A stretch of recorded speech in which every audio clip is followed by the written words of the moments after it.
రైతులు ఇబ్బందుల్లో పడే ప్రమాదం ఉన్నది. ఇవాళ ఇంకా 25% ధాన్యం కల్లాల్లోనే ఉంది.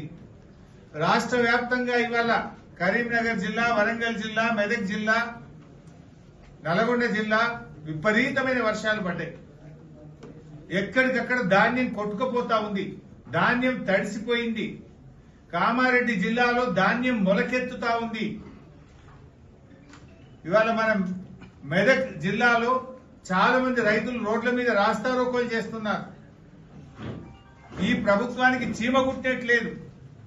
మంత్రులు, అధికారులు దున్నపోతు మీద వానబడ్డట్టున్నది. మంత్రులు కల్లాలు పోతలేరు, అధికారులు తిరగడం లేదు, రైతులు ఏడుస్తా ఉన్నారు. ప్రభుత్వాన్ని మేము కోరుతున్నాం, ఇంకా 2 రోజులు వర్షాలు ఉన్నాయంటున్నారు. నిన్న వర్షం పడ్డది, ఇవాళ వర్షం పడ్డది రాష్ట్ర వ్యాప్తంగా. తక్షణమే తడిసిన ధాన్యాన్ని కొనుగోలు చేయండి. కల్లాల్లో ఉన్నటువంటి ధాన్యాన్ని వెంటనే ఎత్తండి. ఇప్పటికే గన్నీ బ్యాగుల్లో సంచుల్లో నింపిన వడ్లు తడిసిపోయినాయి. ఆ సంచులను యథావిధిగా బాయిల్డ్ రైస్ మిల్లకు పంపించి రైతులను విముక్తి చేయండి. మొద్దు నిద్ర వీడండి.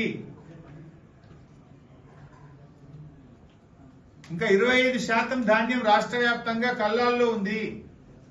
తరుగు పేరు మీద రైతుల ఉసురు పోసుకుంటున్నారు. క్వింటాల్కు 5 నుంచి 10 కిలోల తరుగు అడుగుతా ఉన్నారు రైతుల్ని. నువ్వు పెద్ద పెద్ద మాటలు మాట్లాడినావు, తరుగు తీయమన్నావు.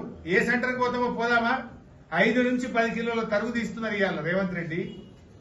నీ మాటలు కోటలు దాటుతున్నాయి తప్ప నీ చేతులు గడప దాటలేవు. నీ మాట ఎవడు ఇంటలేడా?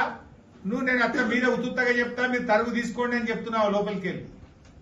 నువ్వు అసెంబ్లీలో చెప్పిన మాటలకే విలువ లేదు. అసెంబ్లీలో చెప్పినావు తరుగు తీస్తలేమని. మరి ఎందుకు తరుగు తీస్తున్నారు? అధికారుల మీద యాక్షన్ తీసుకో. కలెక్టర్లను పంపి కల్లాల్లోకి, ఆర్డీఓలను, ఎంఆర్ఓలను కల్లాల్లో పెట్టి వెంటనే తడిసిన ధాన్యం కొనుగోలు చేయడానికి యుద్ధ ప్రాతిపదికన చర్యలు తీసుకోవాలని చెప్పి నేను ప్రభుత్వాన్ని డిమాండ్ చేస్తా ఉన్నా. అసలు టెండర్లు మీరు ఇందాక నేను చెప్పిన పచ్చిరొట్టె విత్తనాలకు ఆంధ్రప్రదేశ్ టెండర్లు పిలిచాక 20 రోజులకు మీరు టెండర్ పిలిచింది. నిద్రపోతుండ్రా?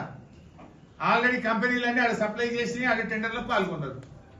మీరు సకాలంలో టెండర్లు పిలవక పచ్చిరొట్టె విత్తనాలు మీకు దొరకలే. You are failed. గవర్నమెంట్ నడుపుతుందా? మీరేం నడుపుతున్నారు? సీజన్ కు ముందస్తు చర్యలు తీసుకోరా మీరు? ఆంధ్రప్రదేశ్ ఏమో ముందే గ్రీన్ మాన్యూర్ కు టెండర్ పిలిచింది. వాళ్ళు కావాలి